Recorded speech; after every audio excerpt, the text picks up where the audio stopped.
네, 반갑습니다.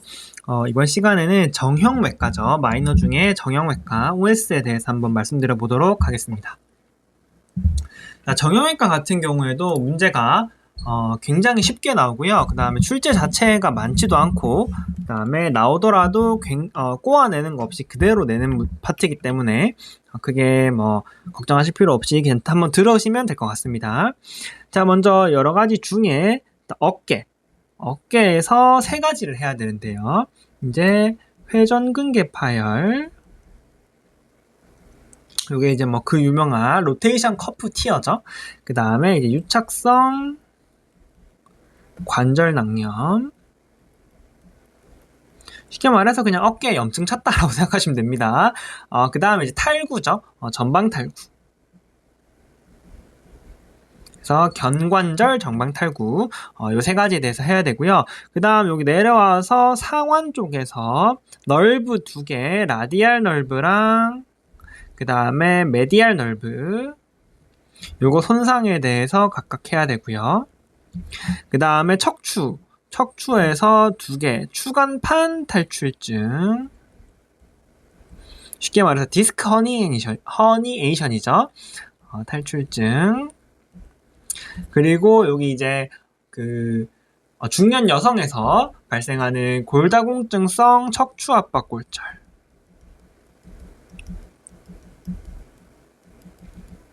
요 두 가지를 해야 되고요. 그 다음에 여기 고관절이죠. 고관절 탈구.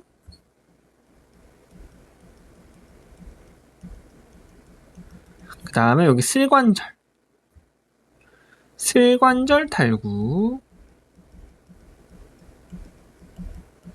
그 다음에 이런 탈구 외에도 이제 골절.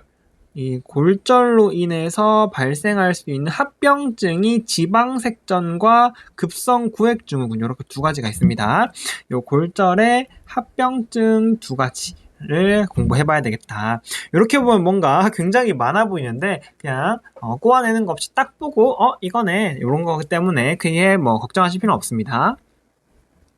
자, 먼저 어깨부터 한번 해볼게요. 아시다시피 이 위에 있는 숫자는 그겁니다. 출제 횟수입니다. 두 개는 출제된 적이 없네요. 자, 어쨌든 회전근개 파열과 유착성 관절 낭염, 이 두 가지를 구분하는 게 출제된 적이 없으니까 중요하다라고 말하기 조금 그렇네요. 어쨌든 이 파트에 있는 핵심이다라고 보시면 되고요. 자, 회전근개 파열 같은 경우에는 이제 로테이터 커프가 손상을 받은 거죠. 로테이터 커프 네 가지 아시죠? 그 굉장히 유명한 그 네 가지가 손상이 된 건데요. 자, 근육은 뭘 하냐라고 물어보시면, 근육은 결국적으로 내가 원할 때 내 몸을 움직일 수 있는 원동력이 되잖아요. 물론 골격근을 말하는 거죠. 그래서 이 경우에는 요 로테이션 커프가 튀어되면서 근육의 기능이 떨어지는 겁니다. 쉽게 말해서 어깨를 능동적으로 움직임이라던가 운동이라고 하네요. 능동 운동에 제한이 생기는 겁니다. 쉽게 말해서 자, 움직여보세요 라고 하면 움직이지 못하는 거예요. 자, 그러면 수동운동은? 자, 근육이 파열됐으니까 X라고 표현할게요. 그냥 능동운동이 안 된다. 자, 수동운동은? 근육이 손상됐지만 그 외에 나머지는 다 괜찮잖아요. 그렇기 때문에 내가 움직이는 것만 안 되는 거지, 남이 움직이면 움직여집니다. 그걸 우리가 수동운동은 된다, 이렇게 표현합니다.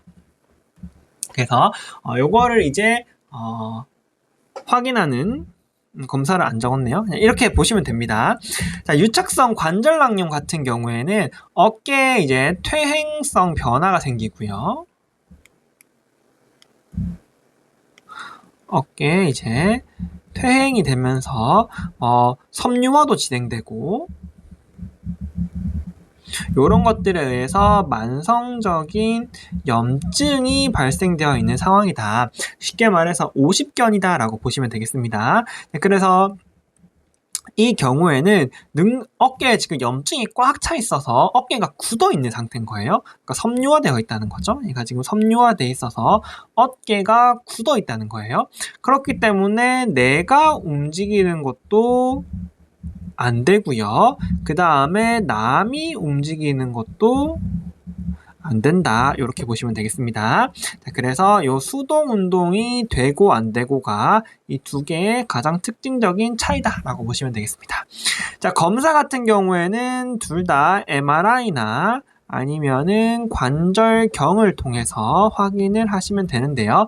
자, 다음에 뭐 해야 돼? 라는 식의 문제는 안 나옵니다. 마이너기 때문에 그냥 요게 주어질 수 있다. 그래서 그림 같은 것도 사진도 이렇게 주어질 수 있는데요. 크게 중요하지 않습니다. 자세히 보시면 여기 보면 여기가 이제 MRI에서 흰색 이렇게 생긴 게 염증이죠. 여기 염증과 섬유화가 되어 있는 상태다. 이렇게 보시면 되는데 중요하지 않습니다. 그냥 수동 운동이 되고 여기는 수동 운동이 안 되고라고 보시면 되겠습니다. 그래서 요 워딩이 이렇게 나올 수 있는데요. 얘 같은 경우에는 팔을 들어 올려지지 않는다. 그래서 남이 들어도 들리는 것 자체가 들리지 않는다 라고 표현을 하고요. 자, 수동 운동이 된다는 거 우리가 이렇게 표현할 수 있습니다. 의사가 들었을 때 들려. 근데 의사가 손을 놓으니까 확 떨어지더라. 그러니까 수동에서 능동으로 바뀌는 때 탁 안 되더라. 그게 이제 회전근개 파열이다 라고 보시면 되겠습니다. 자, 전반적인 치료는 둘 다 NSAID입니다. 하지만 중요하지 않다. 그래서 이 파트에는 그냥 요거 수동 운동이 되면 회전근개 파열, 수동 운동이 안 되면 유착성 관절 낭염이구나, 염증이구나 라고 생각하시면 되겠습니다. 자, 경관절 전방 탈구는 그냥 탈구죠. 그렇기 때문에 여기 엑스레이가 반드시 주어집니다. 그래서 사실은 이 엑스레이 소견만 보고 우리가 진단하시면 되겠다. 문제가 그냥 굉장히 간단하게 나옵니다. 그냥 이 엑스레이를 보시고 여기 보시면은 탈구돼 있죠? 이거 원래 여기 이렇게 들어있어야 되는데 여기 앞쪽 아래쪽으로 이렇게 튀어나온 겁니다. 이렇게 되면은 우리가 경관절 전방 탈구구나 라고 확인을 하시면 되겠다. 그래서 엑스레이로 확인하시는 게 중요하고요. 주로 외상에 의해서 발생하겠죠. 자, 그 다음에 치료는 뭐 해야 돼? 해서 치료는 도수 정복이다 라고 보시면 되겠습니다. 그래서 요거 같은 경우에는 그냥 도수 정복으로 나오긴 했는데 워낙 이름이 유명해서요. 스팀슨 매뉴버라고 해서 스팀슨 정복이라고 표현합니다. 그게 이제 요겁니다. 이렇게 해서 정복을 하는 거다라고 보시면 되겠습니다. 자, 어깨 전방 탈구 같은 경우에는 일단 엑스레이로 진단을 하면 되고 치료는 도수 정복이다. 이렇게 보시면 되고요. 자, 요거 경관절 절망 탈구 같은 경우에는 이제 어깨를 이렇게 에이비덕션 해보세요. 팔을 이렇게 딱 벌린 다음에 익스터널 로테이션처럼 뒤쪽으로 이렇게 벌려서 여기 어깨 뒤쪽을 탁 친다고 생각하면 어깨가 앞으로 톡 빠지겠죠? 네, 그거라 보시면 되고요. 그렇게 되면은 이제 어깨가 밑에 여기 딱 걸려 있으니까 얘가 에이비덕션이 안 되는 겁니다. 그러니까 에이비덕션이 안 되고 몸을 탁 붙이면서 이제 이러한 모습을 보일 수 있다라고 보시면 되겠는데 크게 중요하진 않고요. 요 엑스레이만 보시면 됩니다. 엑스레이가 반드시 주어지니까 요 엑스레이를 보고 전방 탈구네, 도수 정복해야지 라고 생각하시면 되겠습니다. 자, 이렇게 3개 하면 어깨가 끝났고요. 위에 숫자로 적혀있지만 문제는 주로 전방 탈구로 출제가 됩니다. 자, 그 다음에 2개 각각 한 번씩 출제된 적 있는 요골신경, 라디알 널브랑 정중신경, 메디알 널브입니다. 자, 요렇게 요골신경과 정중신경이라는 워딩을 조금 알고 가시는 게 좋습니다. 왜냐면은 요즘 뭐 한글화 하면서 요렇게 막 그 한글로 문제가 출제될 수 있기 때문에 아셔야 되고요. 그러면 울라널브는 척골 신경입니다. 이것도 척골신경 손상이 있긴 한데 얘는 뭐 임종평에서도 최근에 출제가 된 적이 없고 국시에는 단 한 번도 출제된 적이 없기 때문에 추가하진 않았습니다. 이게 이제 울라널브입니다.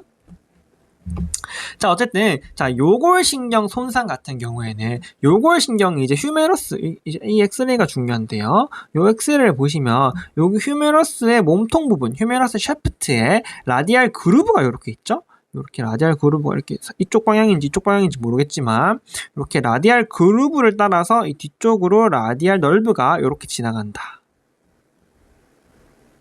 그래서 휴메러스 시프트에 골절이 발생하면서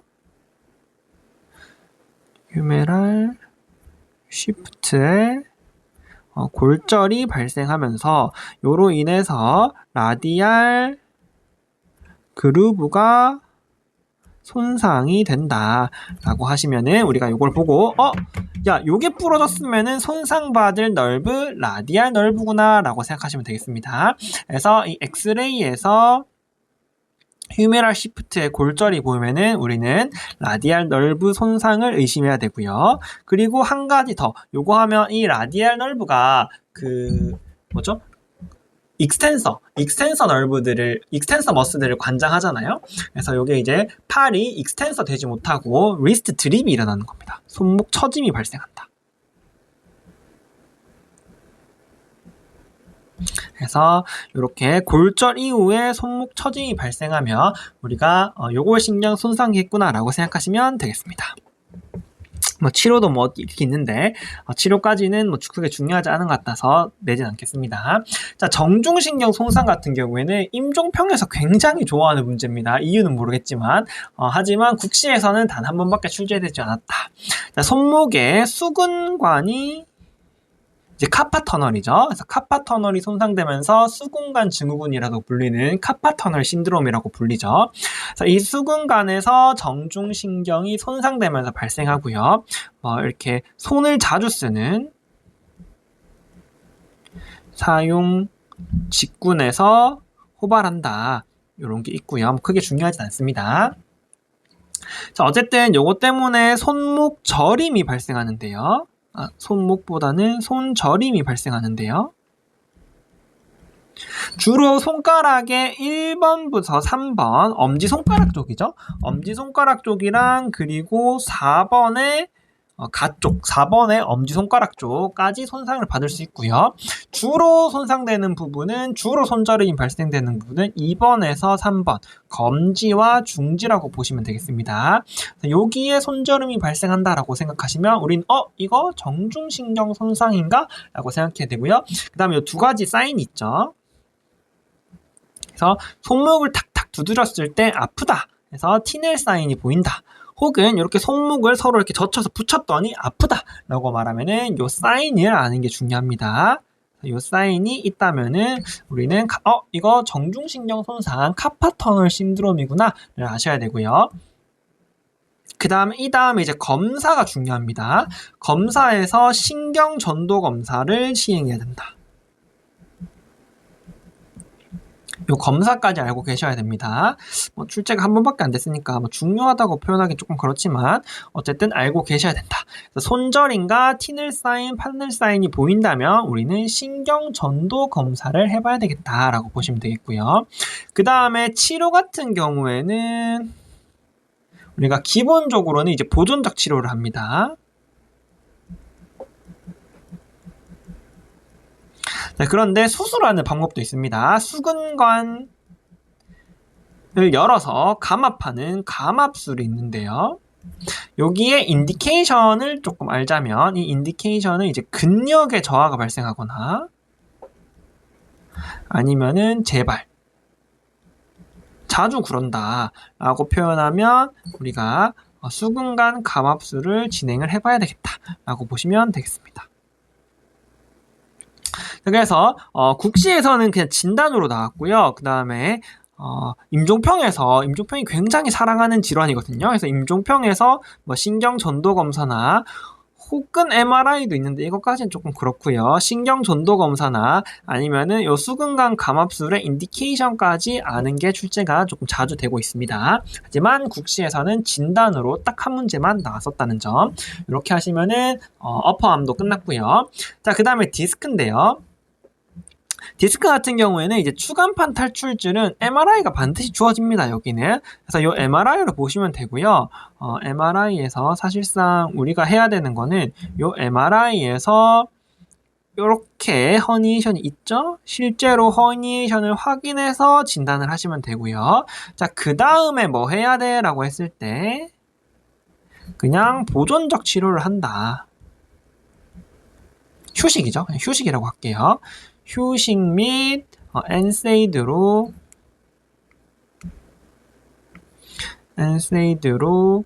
진통한다라고 보시면 되겠습니다. 그래서 굉장히 간단하게 문제가 나오기 때문에 MRI를 주어집니다. 이 MRI를 보고 이거 허니에이션이다 라고 진단을 하실 수 있으면 되고요. 혹시 치료까지 나온다면 휴식 및 엔세이드라고 보시면 되겠습니다. 자, 수술을 진행할 수 있는데요. 수술의 인디케이션으로 문제가 나온 적은 없습니다. 하지만 이제 수술을 해야 하는 경우에는 근력 저하가 발생하거나 아니면은 그 마미 증후군이라고 하죠. 이 비뇨계통의 서해부라고 할게요. 서해부 감각 저하. 신경이 죽어가고 있는 거죠. 서해부 감각 저하가 발생하면 수술의 인디케이션인데 요거 관련해서 문제가 나온 적은 없다. 어쨌든 MRI를 보고 진단하시고 엔세이드 하시면 되겠다라고 보시면 되겠습니다. 자, 혹시나 기전에 대해서 궁금하실 수 있으니까 잠깐 말씀하자면 여기 이제 추간판이 이렇게 있고 여기 양쪽에 원래 이렇게 단단하게 고정이 되어 있어야 되잖아요. 이게 원래 이렇게 착착 잘 막혀 있어야 되는 거죠. 이게 이제 퇴행이나 아니면은 여러 가지 문제로 허혈성 손상이 발생하면서 얘가 약해져 있는 상태예요. 그러면서 이제 무거운 걸 들거나 무리를 했을 때 이게 팍 깨지면서 뒤쪽으로 허니에이션이 이렇게 발생하는 질환이다라고 보시면 되겠고요. 어쨌든 신경을 누르고 있기 때문에 예를 들어서 여기에 이제 압박이 가해지면 얘가 더 튀어나가겠죠. 더 튀어나가면서 압박이 심해지겠죠. 그렇기 때문에 얘가 앞으로 숙이거나 앉으면 여기 압력이 다 가해지는 거죠. 가해지면서 이제 증상이 악화될 수 있습니다. 될 수 있고요. 자, 혹은 그리고 얘가 지금 신경학적 증상이 있기 때문에 그거 뭐죠? 하지 직거상 검사에서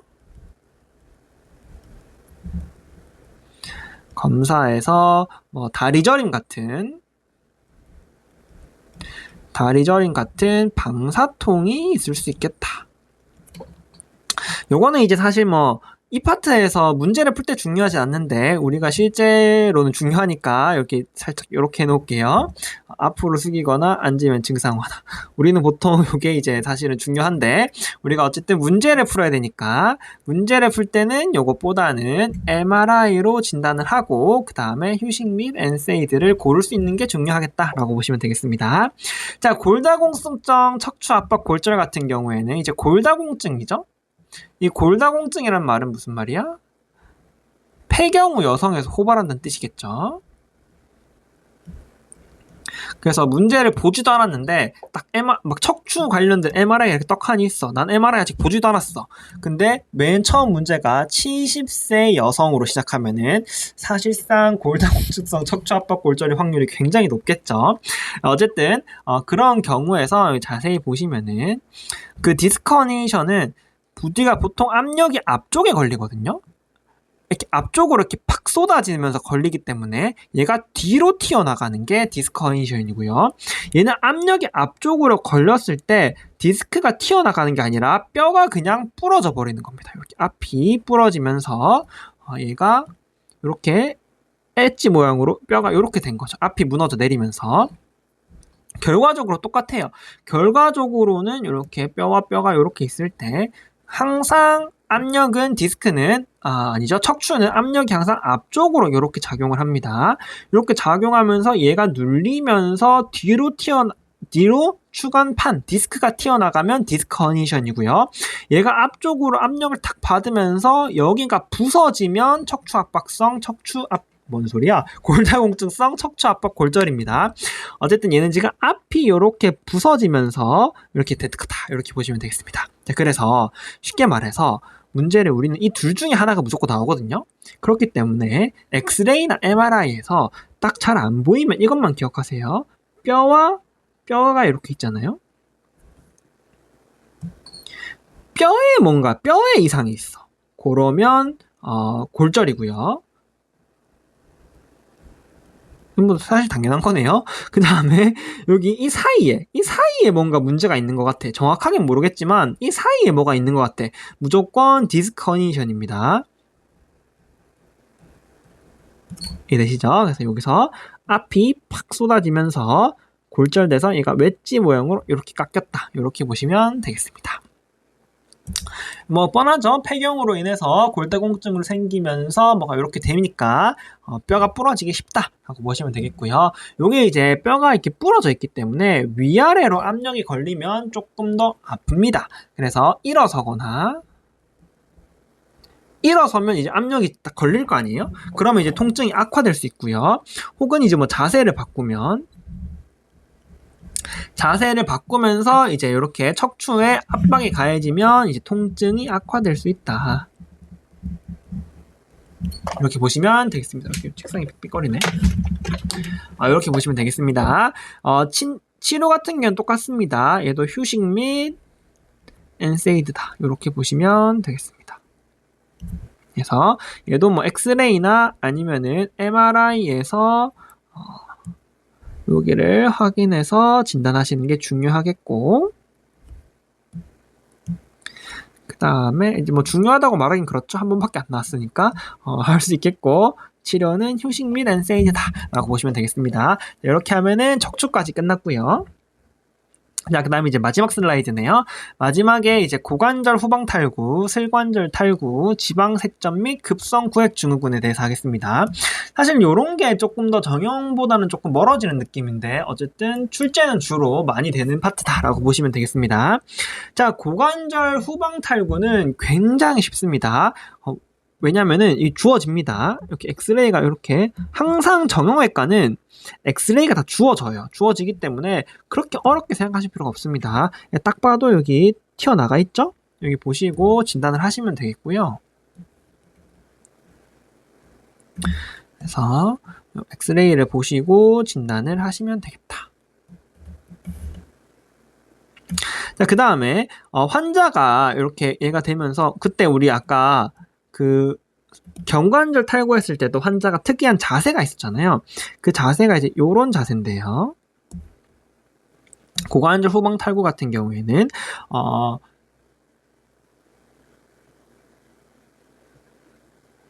여기 보시면은 요 다리가 굽혀져 있고요. 그 다음에 안쪽으로 모아져 있고요. 그 다음에 이렇게 인터널 로테이션이 이렇게 된 걸 볼 수 있습니다.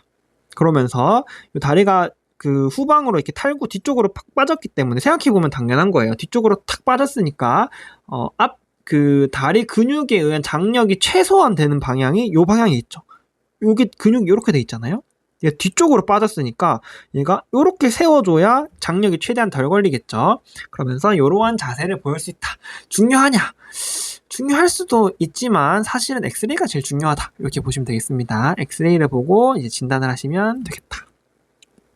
그래서 이런 특이한 자세를 취할 수 있고, 그 다음에 탈구가 돼 있으면은 허혈성 손상이 발생할 수 있죠. 그렇기 때문에 즉시 응급으로 도수 정복을 해줘야 되겠다.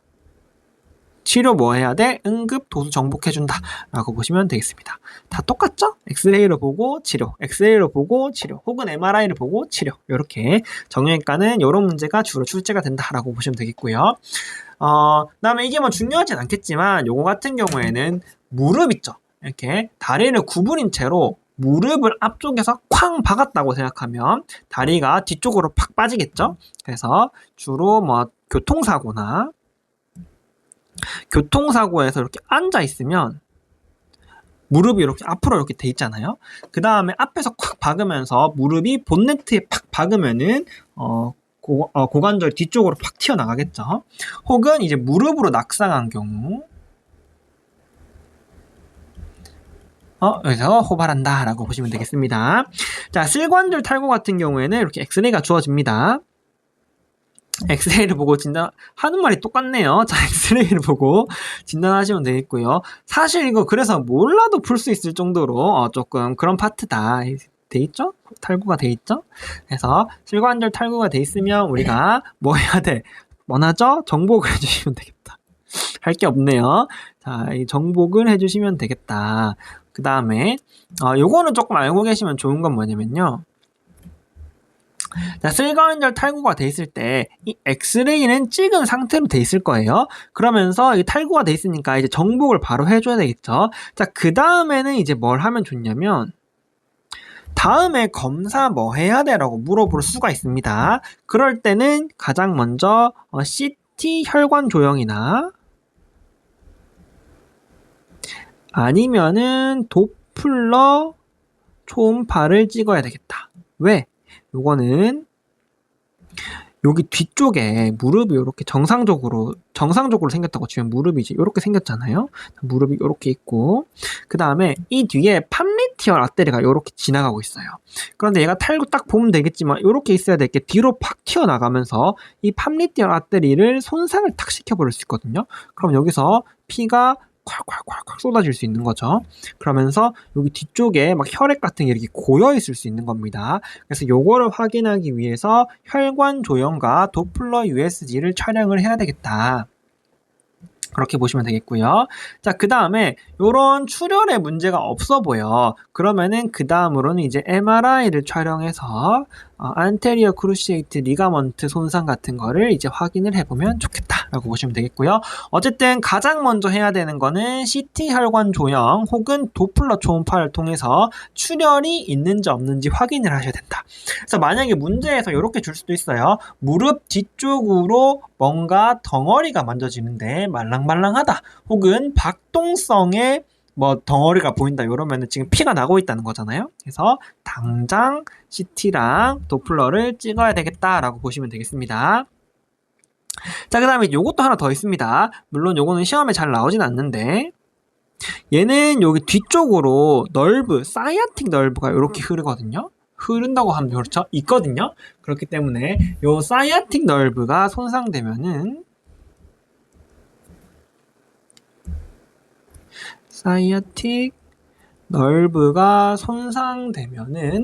발등 감각이 저하될 수 있습니다.